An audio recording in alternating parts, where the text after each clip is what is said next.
கருங்காலி மரம். கருங்காலி மரம் அனைத்து விதமான கொடிய நோய்களையும் குணமாக்கக்கூடிய தன்மை பெற்றது. செவ்வாய் கிரக தோஷத்தை போக்கும் ஆற்றல் உள்ளது கருங்காலி மரம். செவ்வாய் கிரகத்தின் கதிர்வீச்சுகளுக்கும் கருங்காலி மரத்துக்கும் நேரடி தொடர்பு உள்ளது.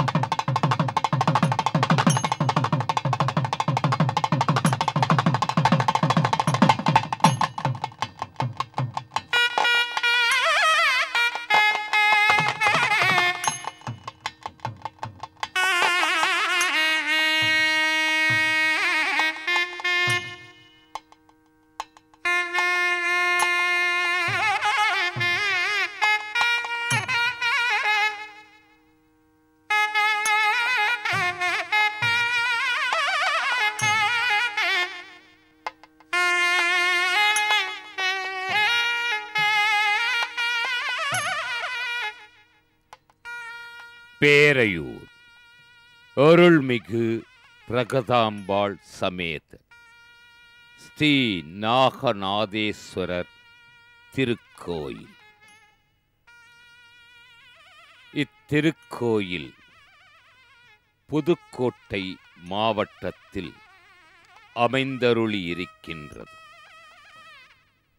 புதுக்கோட்டையிலிருந்து பொன்னமராவதி செல்லும் சாலையில் சுமார் 12 கிலோமீட்டர் தொலைவில் அமைந்தருளியுள்ளது பேரையூர் அருள்மிகு பிரகதாம்பாள் சமேத ஸ்ரீ நாகநாதேஸ்வரர் திருக்கோயில்.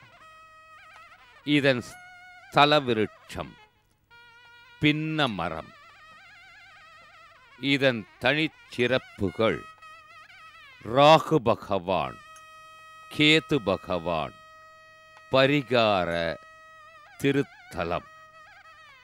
இத்திருக்கோவில் எந்த நூற்றாண்டில் கட்டப்பட்டது என்பதற்கான ஆதாரம் எதுவும் இல்லை.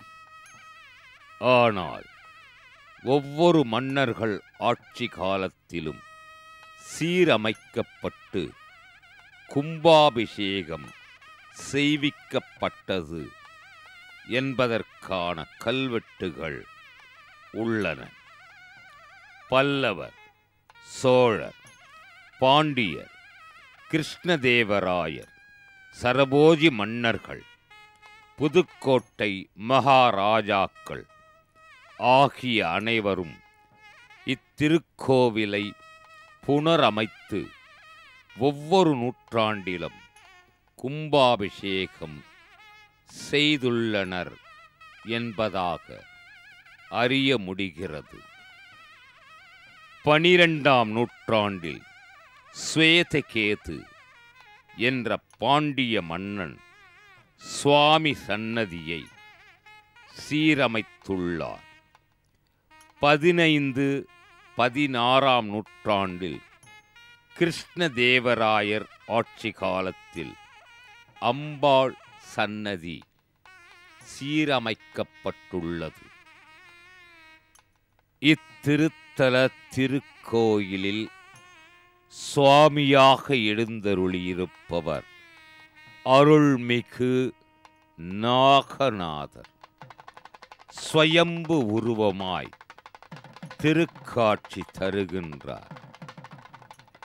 திருத்தல திருக்கோயிலில் நாகராஜர், நாகநாதர், பெரிய நாயகி அம்பாள் ஆகியோர்களுக்கு அர்ச்சனை செய்து கல் நாகரோ வெள்ளி நாகரோ வைத்து பிரதிஷ்டை செய்தால் நாகதோஷம், சர்ப்பதோஷம், கால சர்ப்பதோஷம், ராகு கேது தோஷம், தாரதோஷம், மாங்கல்ய தோஷம், திருமணத் தடை, தொழில் தடை, பூமி யோகத் தடை முதலியவை நீங்குகிறதாக கூறுகின்றனர். இத்திருத்தல திருக்கோயிலுக்கு வந்து பரிகாரம் செய்தவர்களுக்கு தோஷங்கள் நிவர்த்தி பெற்று திருமணம், குழந்தை பேறு ஆகியவை கிடைக்கும் என்பதற்கு சாட்சியாக இத்திருத்தல திருக்கோவில் முழுவதும் நிறைந்திருக்கும் நாகங்களின் திருக்காட்சியே ஆகும். வேகமான விஞ்ஞான யுகத்தில் ஆதிசேஷன் நாகநாதேஸ்வரரை வழிபடுவதால் ஆண்டுக்கு ஒரு முறை சுவாமி சன்னதிக்கு முன்னால் உள்ள திருக்குளத்தில் மிருதங்க ஒலி இன்றும் கேட்பதாக சொல்கின்றனர். இதனை சுனை முழக்கம் என்று அழைக்கின்றனர். இத்திருக்கோவிலில் விநாயகர், நாகராஜர், சுவாமி, அம்பாள், சுப்பிரமணியர் ஆகியோர் கிழக்கு திசை நோக்கியவர்களாக எழுந்தருளியுள்ளனர். இறைவி அருள்மிகு பிரகதாம்பாள். அருள்மிகு பிரகதாம்பாளுக்கு தங்கத்தில் பொட்டு சாத்தி வழிபட்டால் மாங்கல்ய தோஷம் நீங்குவதாக இவ்வூர் பெரியோர்கள் கூறுகின்றனர்.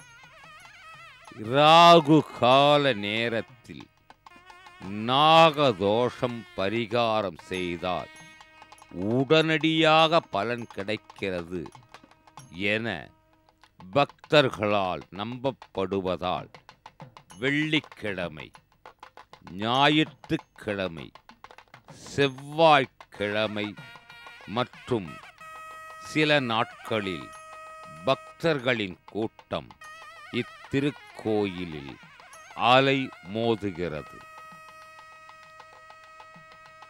இத்திருத்தல திருக்கோயில் ஓர் பரிகார திருத்தலம் என்றால் மிகையாகாது. இத்திருத்தலத்தில் ஆடிப்பூரம், தைப்பூசம், ஆருத்ரா தரிசனம், பங்குனி 31ஆம் நாள் சித்திரை தேரோட்டம் ஆகியவைகள் நடைபெறுகின்றன. பேரையூர் இறைவனின் பேரை சொல்லும் ஊர். இறைவனின் பேரருட்கருணையினால் பக்தர்கள் நலமுடன் வாழ அருளும் ஊர். பேரையூர் திருத்தலத்தில் நாகப்பிரதிஷ்டை.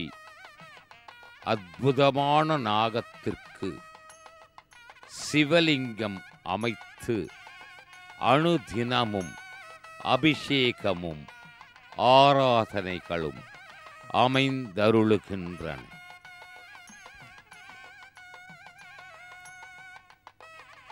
இத்திருத்தல திருக்கோயிலில் இறைவன், இறைவி, இதற்கு பின்னர் நாகதேவதை எழுந்தருளியிருக்கும் தோற்றம்.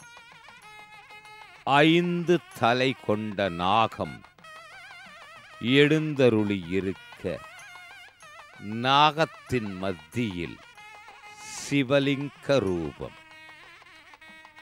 நாதர் முடி மேலிருக்கும் நாகம் இங்கே சிவலிங்க ரூபத்தின் மேலிருந்து திருக்காட்சி பொழிந்தருளுகின்றது.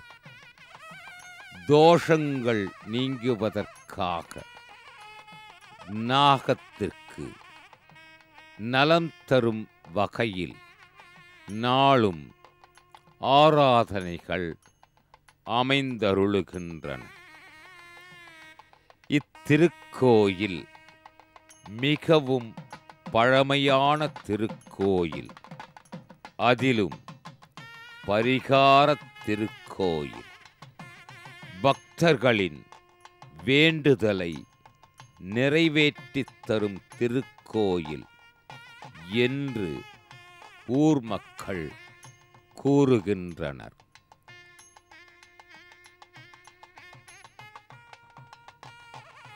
பேரையூர் அருள்மிகு பிரகதாம்பாள் சமேத அருள்மிகு நாகநாதேஸ்வரர் திருக்கோயிலில் நவக்கிரகங்கள்.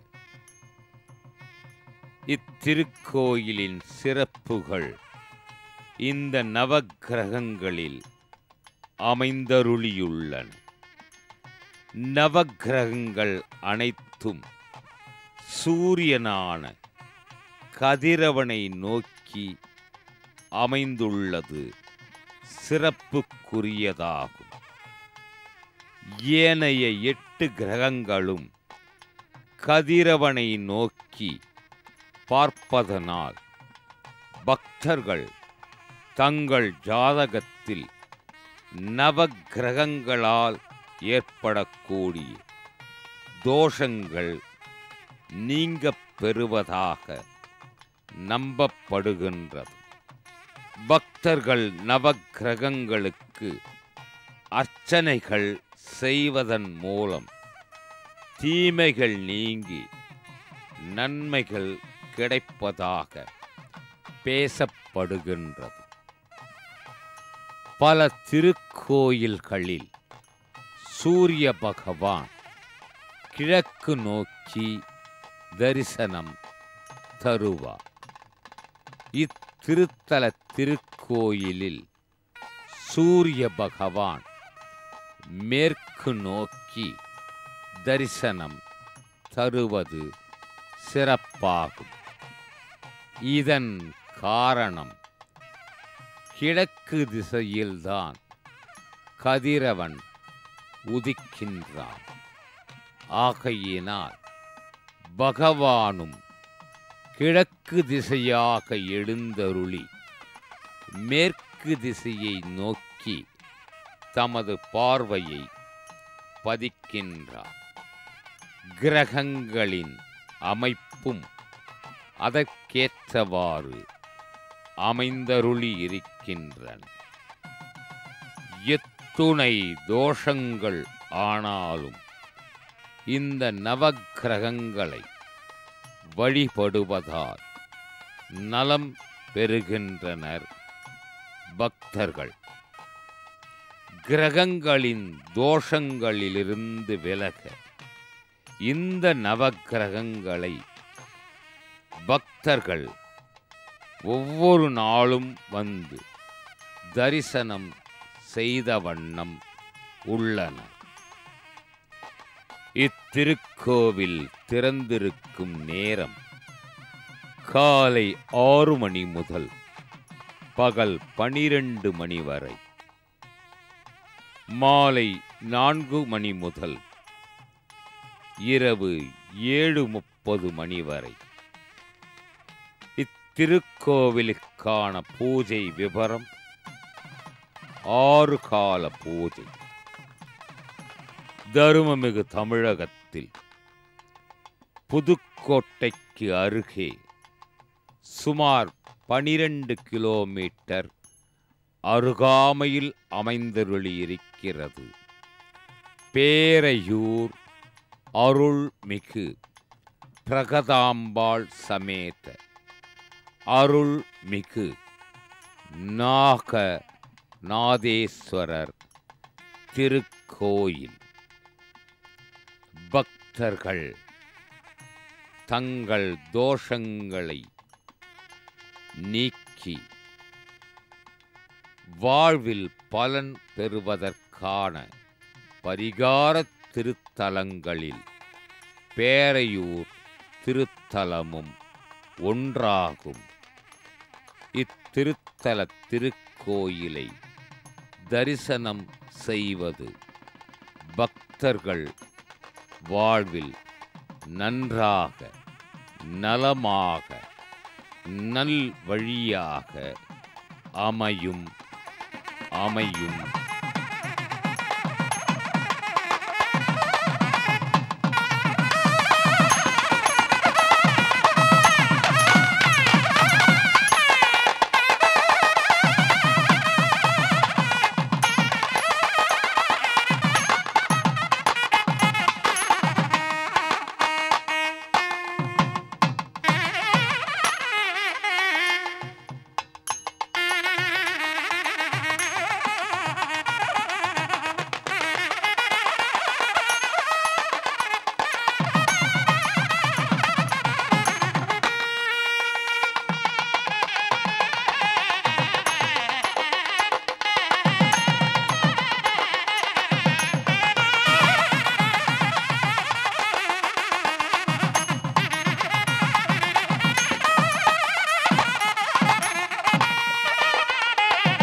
गणपतिगं हवामहे कविं कवीनामुपमश्रवस्तमम् ज्येष्ठराजं திருப்பாம்புரம் அருள்மிகு வண்டுசேர் குழலி சமேத பாம்புரநாதர் திருக்கோயில்.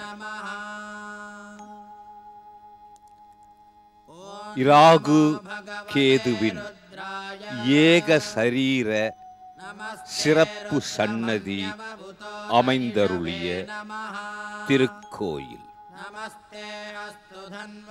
திருத்தல திருக்கோயிலுக்கு போற்றத்தக்க பெயர்கள் உள்ளன. அவை திருப்பாம்புரம், பாம்புர நன்னகர், பாம்புரம், சேஷபுரி, உரகபுரம், உய்யக்கொண்டார் வளநாட்டு திருப்பாம்புரம். திருப்பாம்புரம் திருத்தல தீர்த்தம் ஆதிசேஷ தீர்த்தம். காளஹஸ்தி, குடந்தை, திருநாகேஸ்வரம், நாகூர் மற்றும் கீழ்பெரும் பள்ளம் என்னும் 5 திருத்தலங்களின் பெருமையும் ஒருங்கே அமைந்தருளியது. அமைதியும் சாந்தமும் அற்புதமான இயற்கை எழிலும் இறை அருளும் அமைந்த திருக்கோயில் திருப்பாம்புரம் அருள்மிகு வண்டுசேர் குழலி சமேத பாம்புரநாதர் திருக்கோயில். எந்த தோஷமாக இருந்தாலும் அந்த தோஷத்தை நீக்கி அருளும் விதத்தில் திருப்பாம்புரம் திருக்கோயில் அமைந்தருளியுள்ளது. அனைத்து தோஷங்களிலிருந்தும் விடுபட திருப்பாம்புரம் அடைவோமாக. இறைவன் சேஷபுரீஸ்வரர், பாம்பீசர், பாம்புரநாதர், பாம்புரேசர், பாம்புரீஸ்வரர். இறைவன் சன்னதி கருவறையில் அருள்மிகு பாம்புரேஸ்வரர் லிங்க வடிவாய் இருந்தருளுகிறார். ஆதிசேஷன் ஈசனை தொழுத வண்ணம் கருவறையில் எழுந்தருளியுள்ளார். இக்கருவறையை சுற்றிலும் அகழி உள்ளது. அகழியை மூடி 3 புறமும் மண்டபம் உள்ளது. 2002ஆம் ஆண்டு மே மாதம் 26ஆம் நாள் காலை சுவாமிக்கு பூஜை செய்ய சிவாச்சாரியார் சென்றபோது சுமார் 8 அடி நீளமுள்ள நல்ல பாம்பு சுவாமியின் திருமேனியில் சுற்றி இருந்ததாம். அர்ச்சகர் உள்ளே சென்றபோது நாகம் வெளியில் சென்று விட்டது. ஆனால் அதன் தோல், அதாவது சட்டை, சுவாமியை சுற்றி மாலை அணிவித்தது போல் இருந்தது. எண்ணற்ற பக்தர்கள் இந்த அற்புத காட்சியை தரிசித்தனராம். கருவறையில் அவ்வப்போது நாகம் வந்து வணங்குவதாகவும் பேசப்படுகின்றது. பாம்புரத்தில் பூசை பண்ணி பதம் பெற்றோர் 12 என கூறுகிறது தலபுராணம்.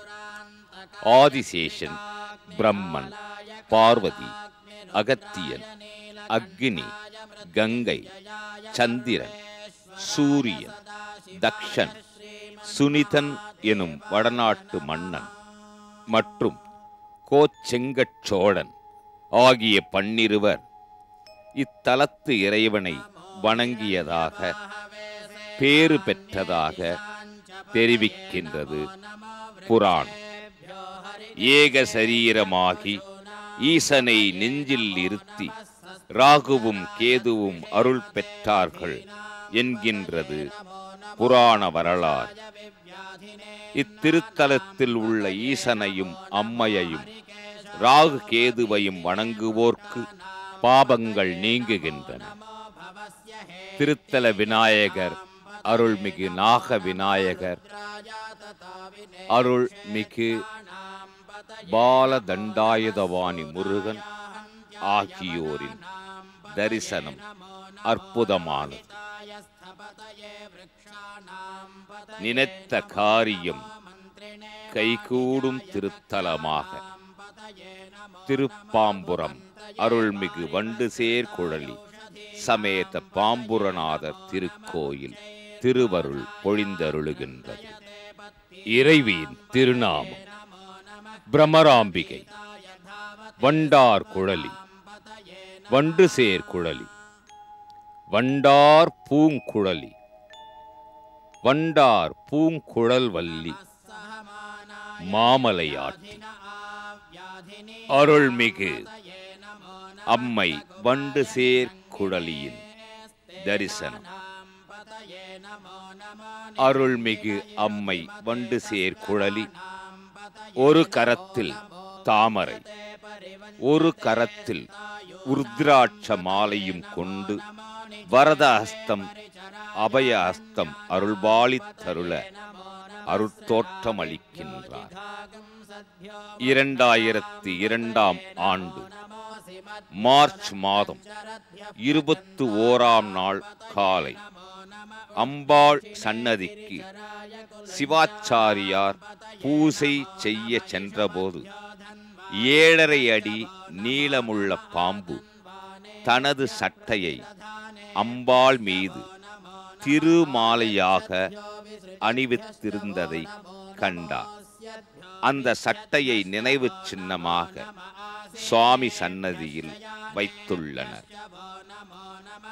அருள்மிகு வண்டார் பூங்குழலியின் பேரருட்கருணையினாலே அனைத்து பக்தர்களும் அனைத்து இன்னல்களிலிருந்தும் விடுபட அம்பாள் அருள்மிகு வண்டார் பூங்குழலி அம்மை அருள்பாலித்தருளுகின்றார்.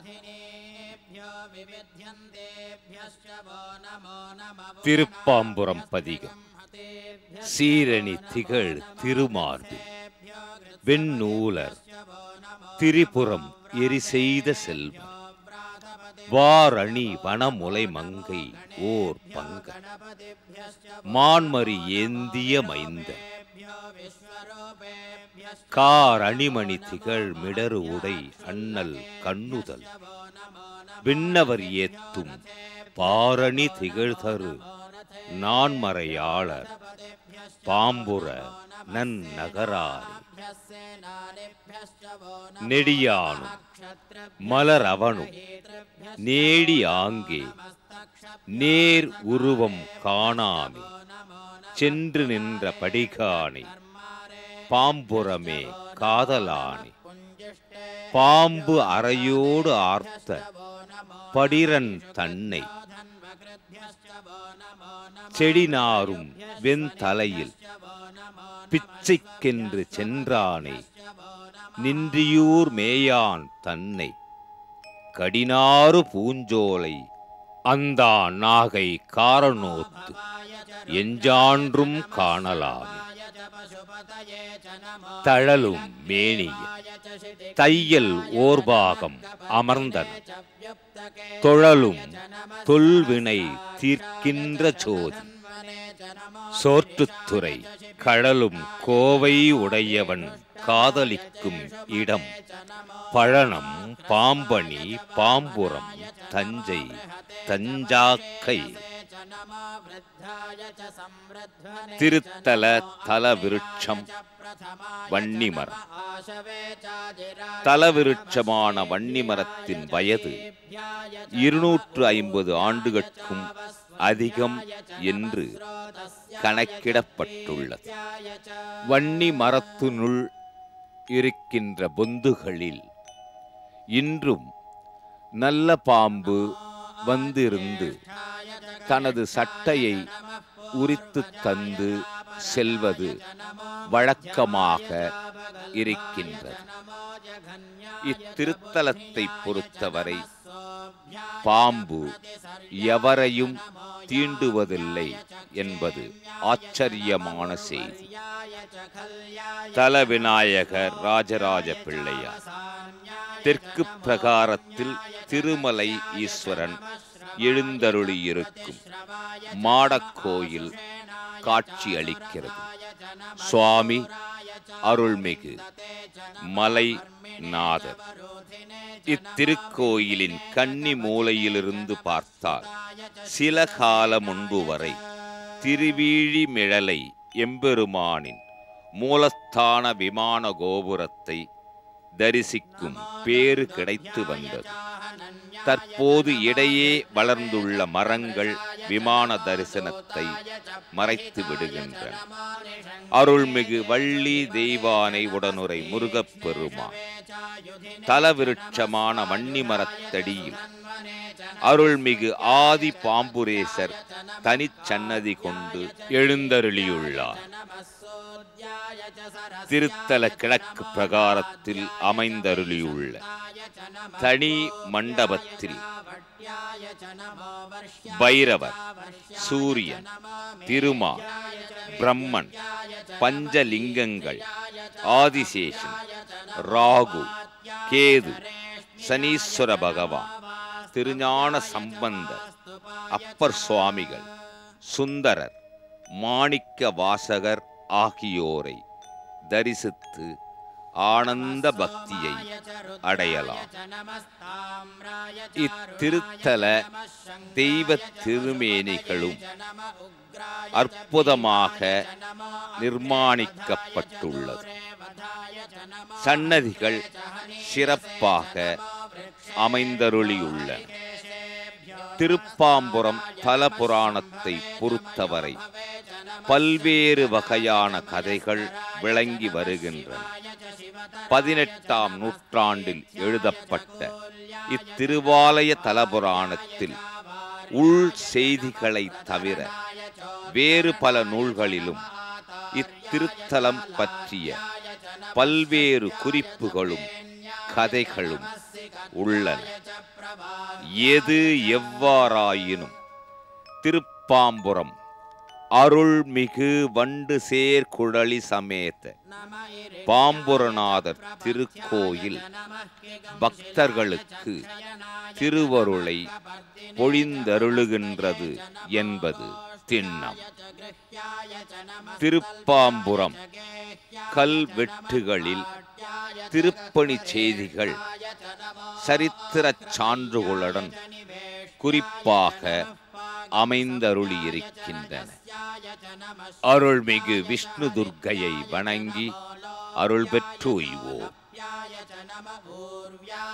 பல திருக்கோயில்களில் ஸ்ரீ ராகு பகவான் சன்னதியும் ஸ்ரீ கேது பகவான் சன்னதியும் தனித்தனியாக அமைந்தருளியுள்ளதை காணலாம். இத்திருத்தலத்தில் ஏக சரீரமாகிய ஸ்ரீ ராகு பகவானும் ஸ்ரீ கேது பகவானும் திருக்கோயிலின் ஈசான்ய மூலையில் தனிச்சன்னதியில் எழுந்தருளியுள்ளனர். ராகு காலங்களில் இத்திருச்சன்னதியில் அபிஷேகம் அர்ச்சனை செய்வோர் தோஷங்கள் விலகி நலம் பெறுகின்றனர். இத்திருத்தல திருக்கோயிலில் எழுந்தருளியிருக்கும் சுவாமி, அம்பாள் மற்றும் ஏகசரீர ராகு கேது பகவானுக்கும் அபிஷேகம் செய்யலாம். இராகு பகவான் கேது பகவானுக்கு நீலம் மற்றும் பலவண்ண ஆடையை சாற்ற வேண்டும். இயலுமானால் கோமேதகம் மற்றும் வைடூரியம் அணிவிப்பது நல்லது.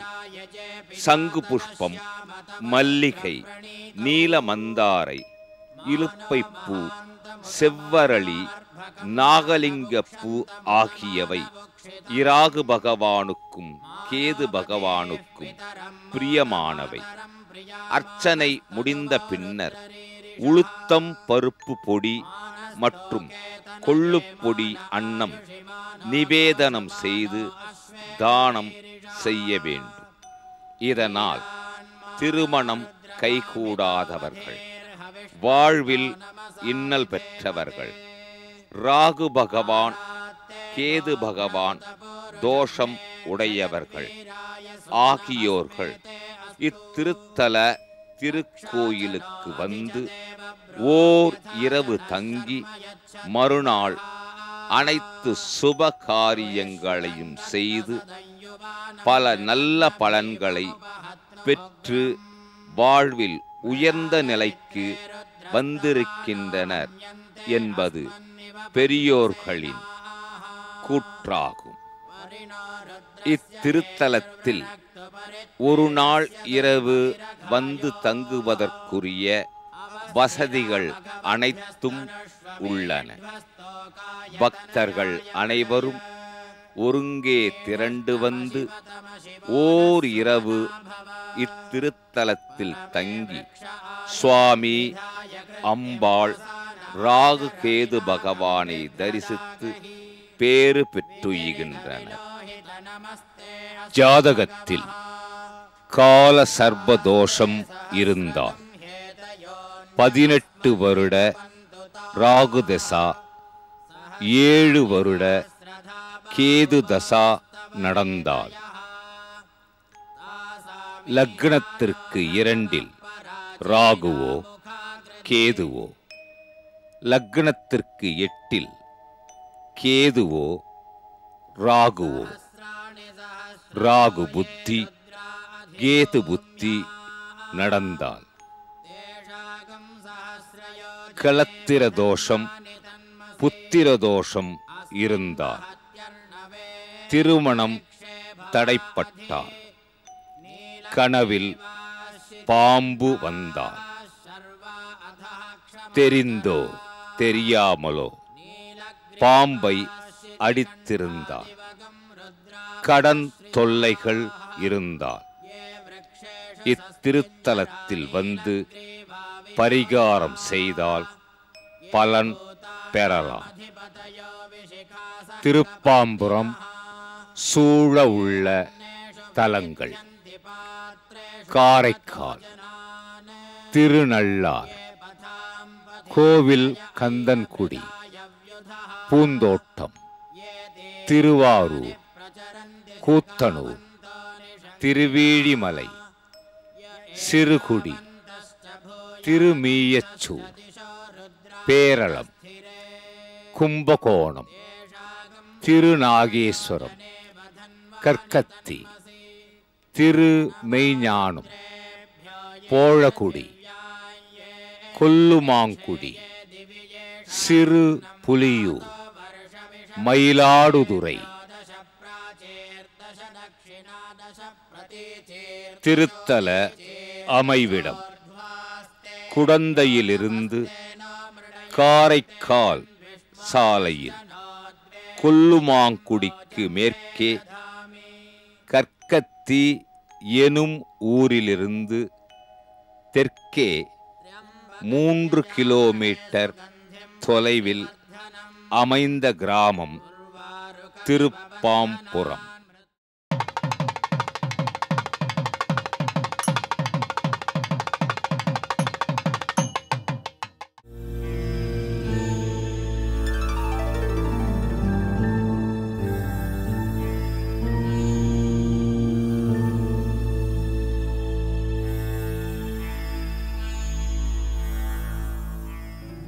நேர்த்திக் கடனுக்காக தீ மிதி திருவிழா நடைபெறுகின்றது. இதன் பொருள் என்ன? தீமிதி திருவிழான்றது கிராமப்புறங்களில், நகர்ப்புறங்களில் கூட இப்போ நடக்கிறது. கிராமப்புறங்கள்லாம் பார்த்தீங்கன்னா மாரியம்மனுக்கு இந்த வழிபாடு பண்ணுவாள். மாரின்னு சொல்லும் பொழுது அந்த ரேணுகாவை தான் சொல்கிறோம். ஜமதக்னி முனிவர் அக்னியில் அக்னி உபாசனை பண்ணியிருக்கார். ஜமதக்னி முனிவருடைய பத்னி தான் ரேணுகாதேவி. இந்த ரேணுகாதேவி தான் மாரியம்மன். அந்த ஜமதக்னி முனிவர் அக்னி வழிபாடில் ரொம்ப விசேஷமானவராம். எப்பொழுதும் அக்னிஹோத்திரம் பண்ணிகிட்டே இருப்பாளாம். இந்த அக்னியை வழிபாடு பண்ணுறதுனால என்ன பலன்னா நிர்மலமாக்கும். அக்னியை வழிபாடு பண்ணுறதுனால மனசு சுத்தி கிடைக்கும், உடல் தூய்மையாகும், ஒரு சேஜஸ் வரும். இன்றைக்கும் பார்த்தேன்னா ஆந்திர மாநிலத்தில் அண்ணாவரம்னு இருக்குது. அந்த அண்ணாவரத்தில் பார்த்தேன்னா அக்னி வழிபாடு பண்ணிகிட்டே இருப்பாள். அன்னதானம் ஒரு பக்கம் நடந்துகிட்டே இருக்கும். அதனால தான் இன்றைக்கி இருக்கக்கூடிய மகான்களில் சாய்பாபா சொல்லும் பொழுது சாய்பாபா ஏற்றி வைத்த அடுப்புன்னு சொல்கிறா. அந்த அடுப்பில் அக்னியை வழிபாடு பண்ணதுனால இன்றைக்கும் அந்த அக்னி வழிபாடு நடக்கிறதுனால தான் நித்தம் அன்னதானம்ன்றது ஒரு சிறப்பாக நடந்துட்டு வருது அப்படின்றத நம்ம பார்க்குறோம். அப்படியே அந்த அக்னி வழிபாடு எல்லா வழிபாட்டுக்களுக்கும் முதன்மையான வழிபாடு. ஜமதக்னியுடைய பத்னின்றதுனால தான் ரேணுகாதேவியான மாரியம்மனுக்கு இந்த அக்னி திருவிழான்றது ரொம்ப விசேஷமாக கொண்டாடுறது. அக்னியில் சமானம் பண்ணி நெருப்பெல்லாம் போட்டு அக்னியை இது பண்ணி அதை அம்பாள் ஸ்வரூபமாக பாவனை பண்ணி அந்த 8 திக்குக்கும் பூஜை பண்ணுவார் பூஜாரி. அந்த 8 திக்கும் கட்டுறது. எந்த விதமான துஷ்ட சக்திகள்லாம் அதுக்குள்ளே அந்த அக்னிக்குள்ளே பிரவேசம் பண்ணக்கூடாது. தாயாருக்கோசரம் வேண்டிட்டு குழந்தைகள்லாம் இறங்க போகிறா. அந்த அக்னி அவளுக்கு எந்த விதத்துலேயும் உபத்திரங்கள்லாம் கொடுக்கப்படாது. அது சாத்வீக அக்னியாக இருக்கணும்னு அந்த பூஜாரி பிரார்த்தனை பண்ணுவாள்.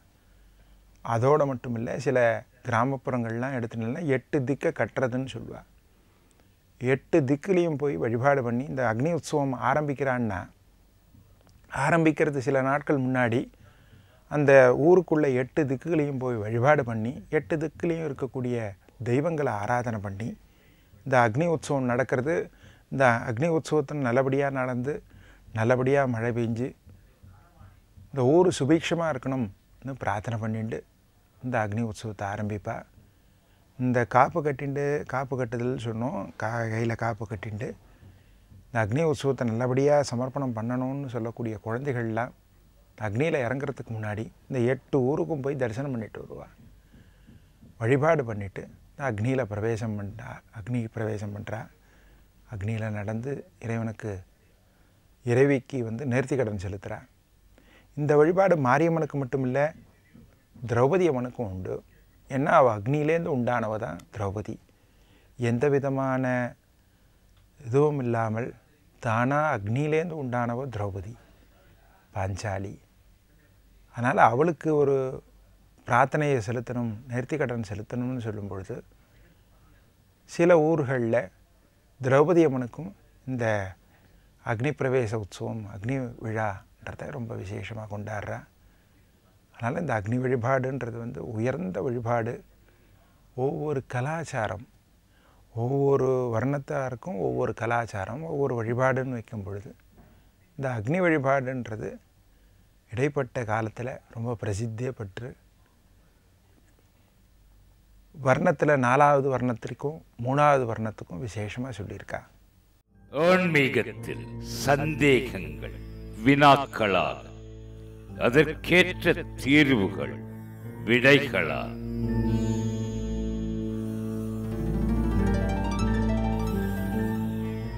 வினாக்களை அனுப்ப அருள் நேரம் ஜெயா டிவி, தபால் பெட்டி எண் 3173,